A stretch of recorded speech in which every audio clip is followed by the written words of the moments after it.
இல்லையா? இந்த இரண்டாவது தர்ம யுத்தம் ஆரம்பிக்கப்பட்டதே திரு மனோஜ்குமார் பாண்டியன் அவர்களை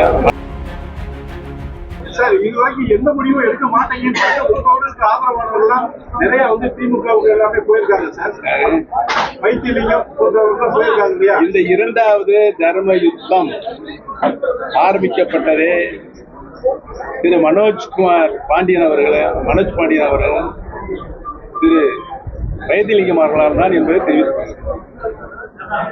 நாங்கள் இந்த கூட்டணி இந்த எலெக்ஷன்ல தாவேக்காவுடனும் திமுகவோட இணைய புரியுன்ற மாதிரி ஒரு மிகப்பெரிய அதான் நான் ஏற்கனவே ஆரம்பத்திலே உங்கள்கிட்ட சொல்லிட்டேன்.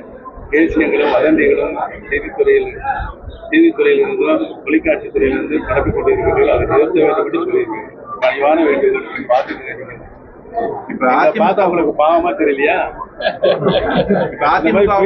வெளியிட்டு கூட இருக்கீங்களே. இப்ப அண்ணன் எந்திரிச்சு கொஞ்சம் சதமோடு பேசினார். பொறுமையா இருங்கப்பா. அதை இங்க குழப்பம் ஏற்பட்டு ஒரு 10 தொலைக்காட்சியை போட்டு எந்த விதத்துல நியாயம் இருக்கு? அதிமுகவோட கூட்டத்தை அமைக்கிறாரு.